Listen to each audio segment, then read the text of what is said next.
All right, welcome to this today's presentation in the Quit Quitting course, right? And today is all about awareness and expectations. Building awareness around what we're going to be doing here over the next 8 weeks, as well as expectations for this course and expectations in general, and how these two words, awareness and expectations, are going to shape this course, but also their importance throughout life and everything that we're doing and everything that we're going to be working on here and beyond. So the first thing, expectations for this course. So you all should have by now received your home base checklist, and that's going to be your primary resource.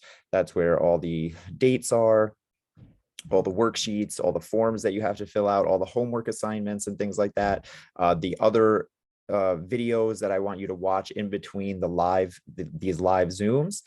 There's a lot of stuff in there, but it's kind of broken down easily in a more digestible way. Just try to submit the homework by the time that it's listed on the sheet, because all of them go along with what we're going to be doing in these live Zoom sessions. So everything kind of builds on each other going forward. So, I mean, whatever, if you fall behind, you fall behind. It's not a big deal. You're not getting graded on this. All of this stuff is just for you, because I want you to get the most out of what we're doing here. The Zooms are always going to be recorded. They'll be emailed to everyone tomorrow morning. If you're here or not, but feel free to go over this stuff again, watch it a second time. It's yours to keep forever. And then, as I mentioned before I started recording, try to stay after the presentation to ask your questions and work through this stuff with me. It's a big part of what I want to do here, is to really make sure this stuff isn't just going in one ear and out the other. I want to make sure that you're internalizing this stuff and you're able to act on it after we work on it here. So quit quitting. Why did I design this course? Why am I so passionate about the word quit, right? Because to me, quitting is everything, and it comes in different forms. People hear about quitting, they're like, well, I'm not a quitter, right? I don't quit things all the time. But it doesn't always take that shape, right? Because quitting can be I quit, right? It can be I quit my job, I quit this diet, I give up on this relationship. But quitting can also be I'm not even going to try, right? That's someone saying like, oh, it's not worth it. Oh, it's not there's no way I can get that thing, so I'm not even going to try to do it. Yeah, you never even tried, you didn't start, so you can't technically quit, but you're quitting on yourself before actually being able to give it a fair shot. So that's like preemptive quitting. And then there's also people who are saying, well, like, if anything, my problem isn't quitting, it's the opposite. It's that I take on too much. I'm always so busy, I'm doing so much stuff. But if you unravel that thread a little bit more, what's the problem with doing too much stuff? Eventually, it's that you're going to get burned out and you're going to quit. If you never got burned out and never quit, then doing too much wouldn't be a problem. It would be great. You would be super productive. You would just be doing things. The problem with doing too much, with taking on too much, with being too overwhelmed, is that it leads to quitting. So all roads lead to quitting, and that's the problem. And if you don't quit, then you find success. It's very binary. So it's either we quit or we win. And if we can stop quitting on our goals, on ourselves, then the only thing left is success, right? And we know this. All of these cliches, consistency is the key. Winners never quit. Quitters never win. Just do it. Keep on keeping on. All these things, these things are out there. There's nothing new about what I'm saying here. And even with that understanding, we all know this to be true, and yet we find it so hard anyway. And that's what this course is going to be about, especially today, is what is it that makes this so hard? If the goal is simply to be consistent, why do humans, you, me, all of us, struggle so much with consistency? And the second part of this course, so it's quit quitting and building your purposeful, passion-filled life, right? And there's a reason that those two go together, because quitting is one half of the equation. We need to stop quitting on ourselves. We need to stop the self-sabotage that leads to us giving up before we reach the destination. But the other side of that equation, building your purposeful, passion-filled life, you need something to then go towards, right? You can not quit and just be coasting or floating along, and that doesn't do us any good either. So we need to be working towards something that has meaning. And the purposeful part I want to think big, right? Because it has to be something that's worth fighting for. And that's a big part of what we're going to develop in this throughout this course, is that it has to be a big goal, a big dream, something that you care about, right? Anyone who has listened to my podcast knows that episode 1 is start with why, and having a why behind the what is so important. But that word purpose, it has to be bigger than you. When I say think big, it has to be bigger than ourselves. Okay. This is the whole, I want to lose weight. Everyone quits losing weight. It's not until you can attach it to something bigger than yourself. I want to lose weight so that I can play with my kids, that you might have a chance at. It's the whole, I want to be rich. Everyone wants to be rich. No one is. But the person who says, I want to be so rich that I can build schools in Africa or something like that, and they actually go out and do it because they have a big purpose that really drives them. Okay. And then the second part is passion, right? A passion-filled life as well, because this has to be something that lights us up. You're going to have to go to extremes sometimes to do the hard things that are necessary to get your purposeful, passionate, big life. Right? There's a picture of Tony Hawk here. He's being pretty extreme, but the point of that is you don't get to the level of that, right? That you don't get to do anything great without a passion for what you're doing. No one just lackadaisically goes through life and gets to extreme results. So you have to have something that you're passionate about, that drives you, that makes you feel an emotional attachment to it.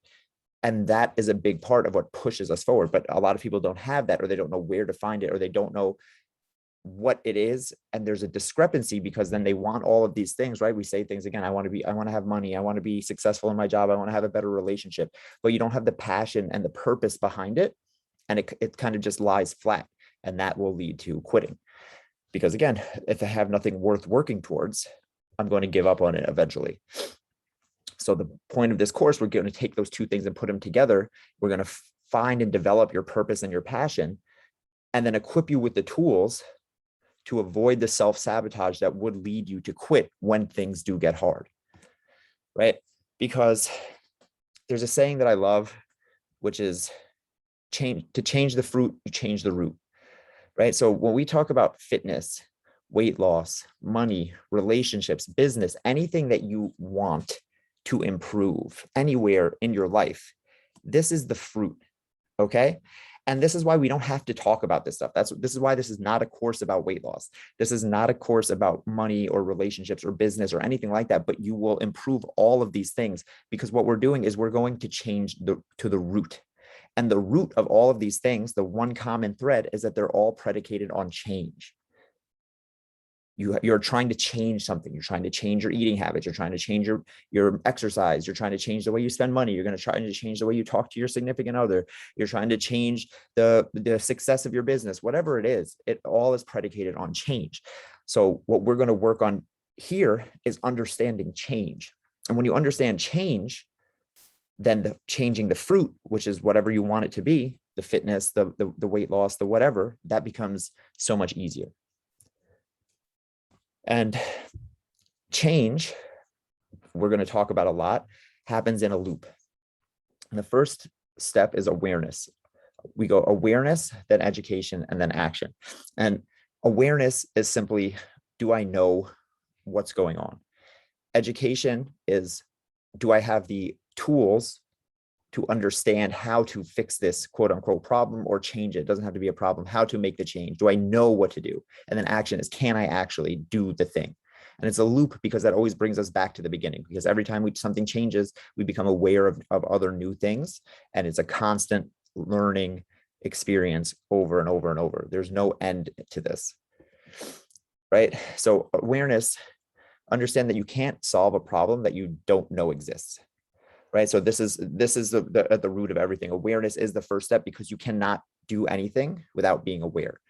You cannot change anything without realizing it first, right? Thinking about it first. Everything has to start with the thought of like, oh, maybe there is a better way. Maybe there is something that I should be doing better.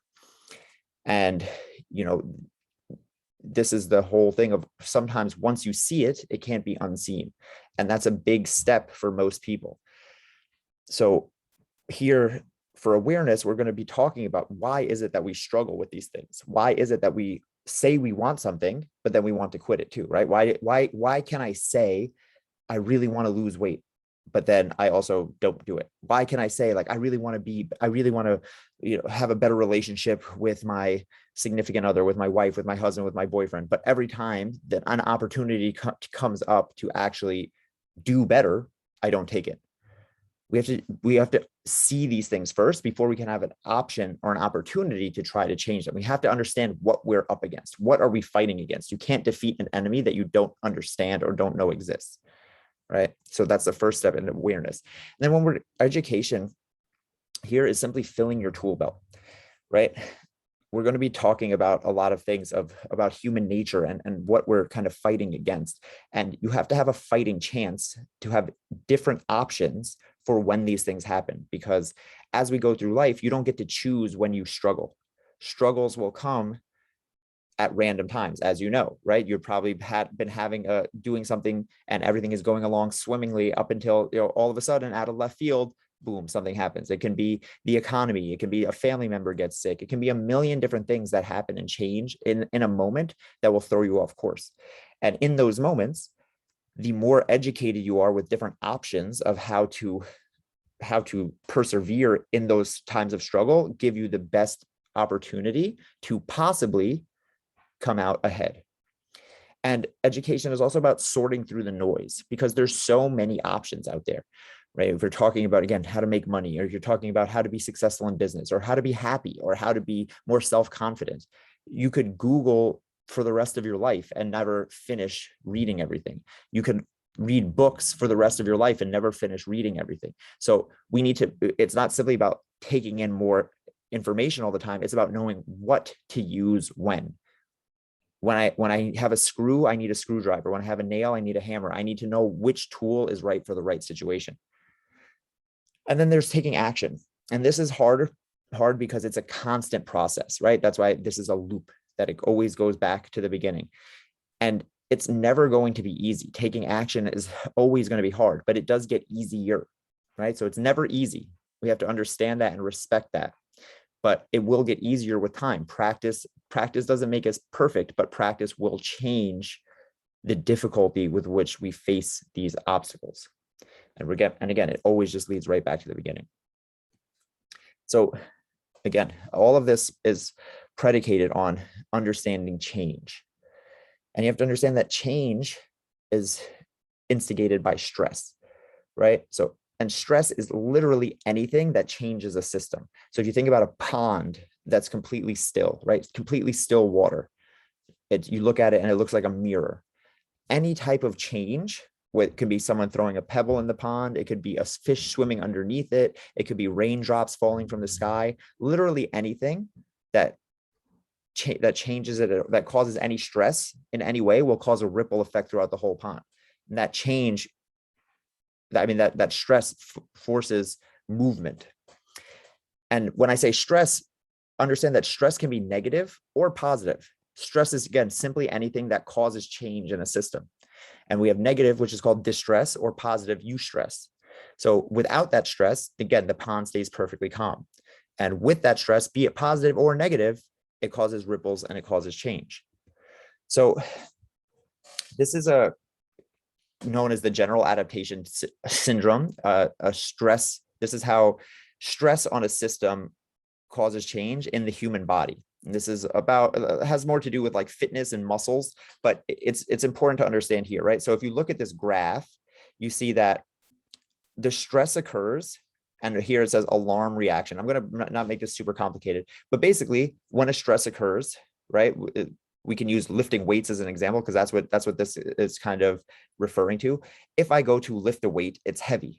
It actually breaks down my muscle, and that's this down dip here. But then in order to cope with the stressor, we see in phase 2, cope with the stressor, my muscles will actually get stronger.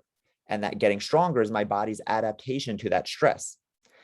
And then after a while, there's a limit to how much I can do. And if I keep going and I keep pushing too much, I will actually go into exhaustion, and that's bad. So that's, again, good stress and bad stress, because there's a good level of stress where it dips down here, but I'm able to adapt and actually get stronger from it. But then there's a bad level of stress where there's too much and I can no longer adapt. I can no longer get a positive benefit from it. And it's going to actually cause more harm than good. But understand that this is not just with muscles. This is with everything in life. Stress causes the system to adapt. Stress on your body causes your body to adapt. Stress on your brain causes your brain to adapt. But there has to be a stress to instigate the change, whether it's good or bad. Something has to change for your body, for your brain to want to adapt. And then again, when we talk about stress, understand that everything is stress, right? So I like what they call these stress buckets. Everything in your life that perturbs the system, the equilibrium, is stress. And that can be good stress or bad stress. That can come from exercise, that can come from dieting, that can come from eating too much or too little. This can come from family stress. This can come from a global pandemic. This can come from the stock market crashing. All of this stuff adds up. Your brain does not discern good stress from bad stress. Your brain does not discern family stress from workout stress. Your brain just knows, and your body just knows stress. So at a certain point, it becomes a safety mechanism where your brain will tend to avoid certain types of stress because there's only so much that it can take. But we also need stress to create change. So again, we come to a sort of paradox here where it's like we need stress. We can't avoid it at all costs, because stress is the only thing that can move us forward and make us adapt in a positive way. But too much stress in different ways and from different places will cause us to be overwhelmed, overloaded. Again, you can see here depression, getting sick, mental breakdown, injury. Again, they can take physical or mental forms. So, if we didn't have the stress, then everything would be in equilibrium, right? Perfectly balanced, as all things should be. I'm a big Marvel fan, if you've ever seen this movie. But the thing is that that's impossible. There is no universe. There's no place in this universe where there is no stress, right? So there actually is no balanced equilibrium. There is no world where that pond, it sits perfectly still. Again, there's fish swimming in it all the time. There's wind blowing across the top. There's rain. So you don't get the option of staying the same. Everything is changing. The movement is happening all the time. And if that's the case, we understand, right, that stress is happening no matter what. So that pond is not staying the same. You are not staying the same. The stress is happening all the time. So now the decision doesn't become, do I get to stay the same or use the stress positively or negatively? It's, do I get to use stress to grow, or do I get to use stress to be broken down? Those are the only two options. You don't get to just relax and chill. This is the way the universe works, is change is happening, and you can direct it and push the needle towards positive or towards negative, but those are the only two options. And that's what I want to focus on, is how do we make sure that you're always moving towards growth and towards positivity? Right. So again, this is the one constant, the one thing that we know in life: gravity, water is wet, fire is hot, and progress lies on the other side of change. This is a fact of the universe. You cannot get anything in life without some change first. But then we also know that change is hard, right? Because we have to just be aware, right? So when I say awareness, I'm also talking about acceptance. And there's certain things that we have to accept. And one thing that we have to accept is that change is hard. It's going to be hard, because if it weren't, it would already be done. The human brain, the human organism, all animals err towards safety and staying the same because they're trying to conserve energy. So we'll always want to do the easiest thing at any given moment, because that's what our brain and our cells are telling us to do. And we have to accept that the opposite of that is that anytime we want change, it's going to be difficult. And when I say acceptance, the reason I think this is important is because, again, this is a law of the universe. So if I'm sitting here fighting in my head, like, why is this so hard? I wish this could be easier. There's, this isn't fair. All of these things that we will say to ourselves, which is fine. We're inherently setting ourselves up for failure, because, again, it's never going to be easy. It's impossible. But I have these two little clips here because both of these guys are walking up the mountain, but one is working a lot harder, right? So that's the thing about being aware and accepting the realities of what we're doing. You still have the same hills to climb. No one is saying that you can just teleport to the top of the mountain, but you can do it on your own and work super hard, or you can do it where you have a guide, where you have a walking stick, where you're actually being able to take your time and you're not scaling up the face of a cliff, right? So they're both hard journeys, but one is harder. So that what we're not doing here is going to make this easy, a magic solution that's just going to teleport you. What we're doing is making your journey just a little bit easier. So, when people talk about what we need to do, we get these cliches, right? Like people talk about, like, I'm trying to lose weight. It's, you're fighting against the scale. Maybe it's corporate greed, that's a big one, and Wall Street and money and finance, or your boss or something like that. But we all know, right? It's not you versus the scale, and it's not you versus any of these things. What do people say, right? It's you versus you, except that's actually not true either. And that sets up a conflicting self-image. It's me versus me. Why would it be me versus me? Is there something wrong with what I am? In reality, it's you versus human nature. And that's the fight that we have to understand, that we're always fighting against. Everything about who you are, about what you want to do, is set up to be completely counter to human nature. And human nature has two goals, all life, right? Survive and reproduce. And really, it's just survive long enough to reproduce. That's all nature cares about, right? This is survival of the fittest. This is, evolution. This is everything. And that means the things that make you appear to your brain make either of those goals less likely, meaning make survival less likely or reproduction less likely, is going to be naturally opposed by your body, your brain, or both. What does that mean? It means that anything that to your brain triggers that your survival, the chances of you surviving could be lowered. So what does that look like? That's you almost getting into a car accident, sure, but that's also eating less calories, right? If calories are our body's natural way to live, and now I'm dieting and I'm eating less calories, to my brain, it goes into an alarm mode. It goes, whoa, something's wrong. Is there a famine? And now I have less chance of surviving, and my brain doesn't like that. If I'm putting myself out there, if I'm trying something, anything that I want to do, again, is hard. And that's what you have to understand. Survival means do the easiest thing, conserve the most calories, conserve the most energy. And everything that you want to do is hard. So there's a paradox. Again, I'm going to use this word paradox a lot. There's an inherent paradox in the fact that everything that you want to do lies on the other side of doing hard things. And every ounce and being of your body is bred for millions of years to do one thing, which is survive. And those two are at ends with each other. Right? But I think this is important, because this is why I'm saying this is not you versus you. You are not less than, you are not broken, you're not crazy. This stuff is hard. And when I say this stuff, I'm talking about the big questions. Again, change. This is not about fitness. This is not about finance. This is just about change and doing the things that you want to do in life. This stuff is hard. This stuff sucks. It's not fair. Whatever the thing is that you think is not fair, when you go, oh, it's not fair. Like, I feel like so-and-so did this and they got such great results, right? My friend put money in the stock market and it doubled in 2 days. And when I put it in, I went down. Yes, you're right. It's not fair. It sucks. Oh, my friend, when they did this diet and they lost 30 pounds and I did the same diet and I gained weight. Yep. You're not fair. This sucks. And that's just life. Again, this is the acceptance piece that I was just talking about. You just have to accept that some things are not fair. This stuff is hard. This stuff is challenging. The reason courses like this exist, the reason I have a job, the reason that self-help is one of the biggest things in the genres, a multi-billion-dollar industry, is because this stuff is hard. There's no rule book for life. And what we're fighting against is human nature. And the three things that I want to talk about, these are big pieces of human nature that affect everything that we're talking about here. We have what's called a negativity bias.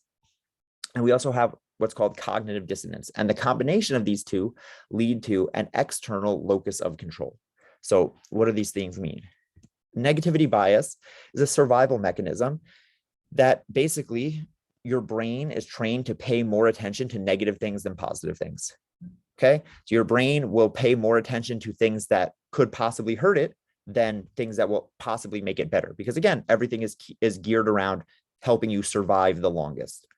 So much less important to, remember something that made you laugh than it is something that made you upset, because something that made you laugh, yes, you might enjoy that, but it's not the biggest deal. Whereas something that made you upset, to your brain, that's an affront to your survival. So our brain is always scanning the environment. It's always looking, it's always paying attention to bad, negative things that could hurt us, harm us in some way. Again, that doesn't mean that these things actually can hurt us or harm us. These are just things that it perceives as negative stress on the system. And this was very relevant evolutionarily as we were, roaming the savannah, as ancient cavemen or something like that. Yes, you had to know if there was a tiger lurking in the forest. Now, things have changed, and technology and our society are quite different. And yet we still have these biological evolutionary things deep inside of us. Again, this is why it's human nature. So then cognitive dissonance basically says that our brain can't hold two conflicting views. So an example would be, I can know that cigarettes are bad for me and cause cancer, and I shouldn't be smoking them, but I also smoke cigarettes. My brain can't have these two conflicting pieces of information in it without justifying it. So we can then your brain will either decide to change your belief or change your actions. Okay, so I have on one hand, cigarettes are going to kill me and I don't want to die. But I have on the other hand that I smoke a pack a day. How can I rectify these two conflicting things? Well, I can change my actions, which would be I stop smoking.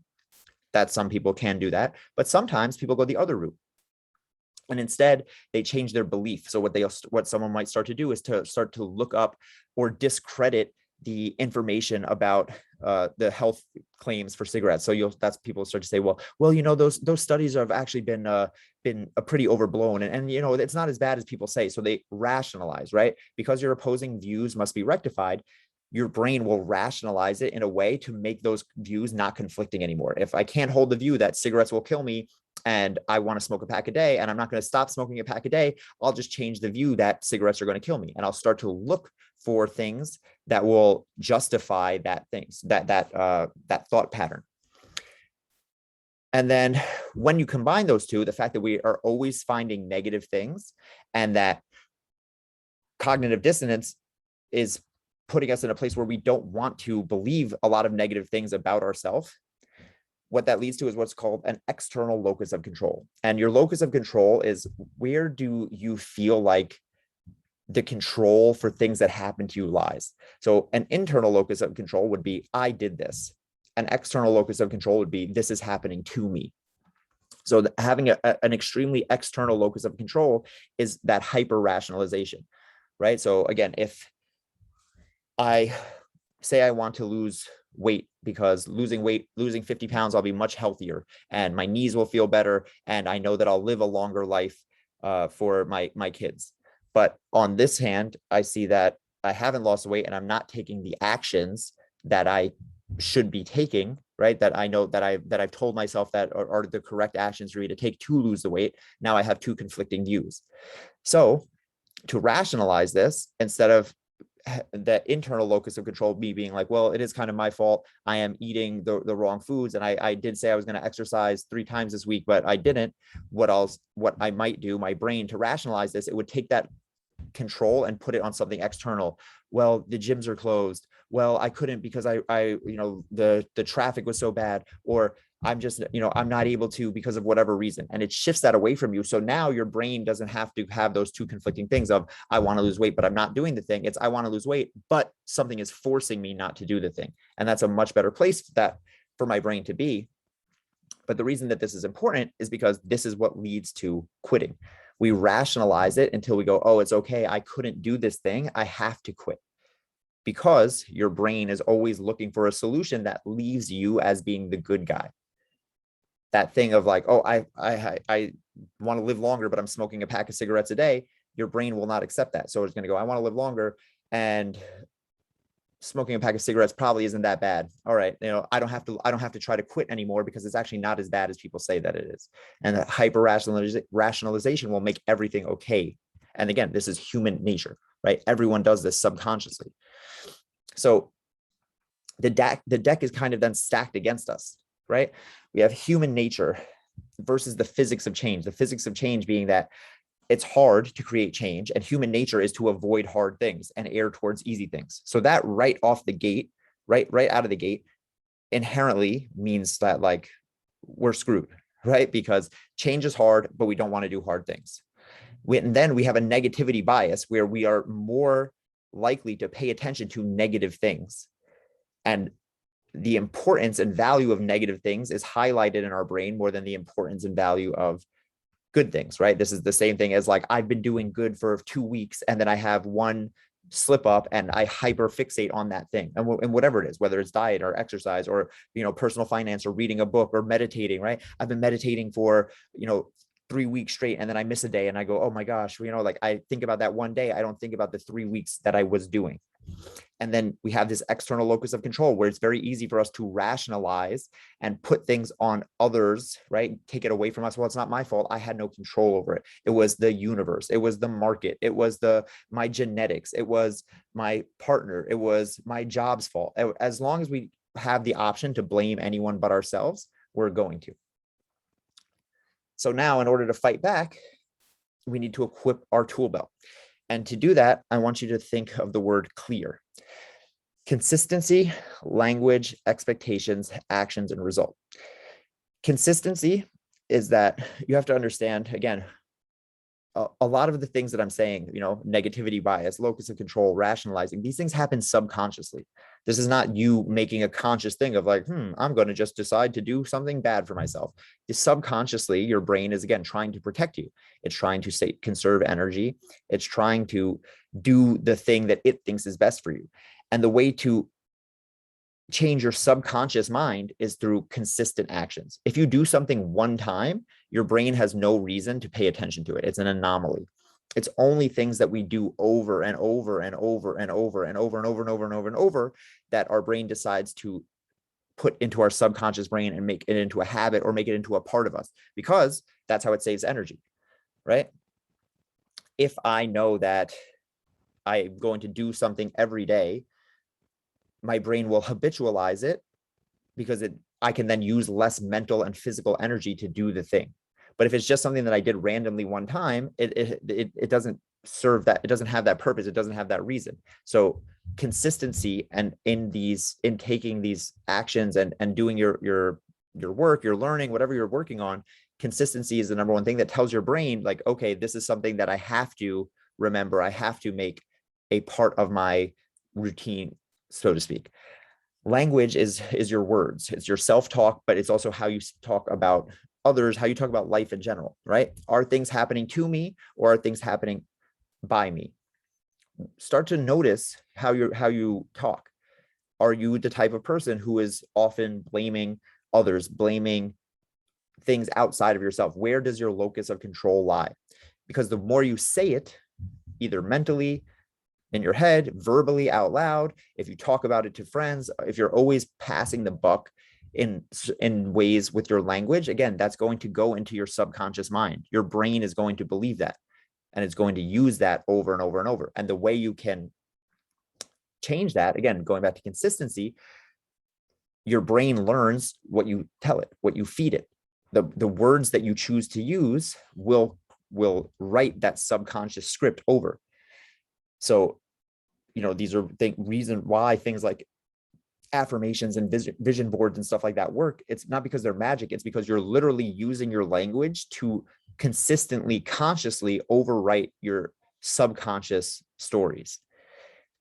Next thing is expectations, right? And this is what I was just saying before about dealing with reality. You have to manage your expectations. You have to understand that there are realities to every situation. No matter how much I want something to be, it does not change the reality of the situation. I can want something to be easier, that won't make it easier. I can want to be better at something, that won't make me better. I can want it to go faster, that won't make it go faster. So I have to manage expectations and focus my mental energy on things that I can actually, again, control. Then actions, everything is predicated on taking action. I can't change anything if I'm not willing to take action on it. Again, we can talk all of the awareness, the education, you can talk about it till the cows come home. If you're not ready to take action, then you're not actually trying to create change. And then the last thing is to highlight your results. If you're going to train your brain wants to be rewarded. Your brain, going back to safety, going back to, conserving energy, if it is going to spend precious energy, it wants to get something for it. So you have to be telling yourself, reminding yourself that there's a reason for this hard work. And that's where celebrating your wins, paying attention to your results, no matter how small, becomes incredibly important, because it tells your brain, oh yeah, there's a reason for this. Yes, that was hard. Yes, what we're doing is extremely challenging. Yes, I wanted to quit, but I didn't. And there's a reason for it. That's the most important thing. You have to be getting something out of this. And, people understand that, and they think that it's like, oh, getting the big result, right? It's getting the weight loss. It's getting the $1 million in my bank account.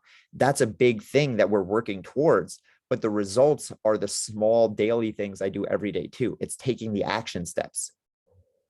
Did you use better language? Did you catch yourself trying to put your control on someone else when it was something that was internal, that could have been internally controlled? Did you take action? You can celebrate all of these little things, and that trains your brain to want to look for those things, right? Fighting back against that negativity bias. Your brain is always on the search for negative things. You have to give it positive things to balance that out, to tip the scale in the other direction. So as we start to wrap up here for today, the awareness, right? What do I want you to be aware of coming out of this here today as we go into the next 7 weeks? Understand that you are human, right? And that means that you're subject to the laws of human nature. This is human stuff. This is not me stuff. This is not you stuff. This is about human nature. And human nature is that we don't want to do hard things. We want to have hard things done, for sure. I want to have run a marathon, but I don't want to train it. I want to have written a book, but I don't want to do the writing. We want the achievement. We want the result, for sure. Everyone wants to lose weight. Everyone wants to get rich, but doing the hard action, inherently, inevitably, our body fights against it because it wants to protect us and conserve our energy. So change is hard, but we avoid hard things. But change is a necessary part of success. There can be no success without change. And therefore, we must do hard things. There's no way around it. Again, you have to be aware of this. You have to understand it. You have to believe this with your heart, because it's going to be hard. There can be no way for you to get anything without struggling. It's just a part of the universe. But your brain will try to trick you. It will tell you, well, this isn't really what I want anyway. Oh, this is impossible. Oh, I tried already. There's no way that this is working. Okay, we tried, let's just, we gave it a fair shot. It's going to tell you all of these things. It's going to tell you it's not your fault. It's going to shift that locus of control externally.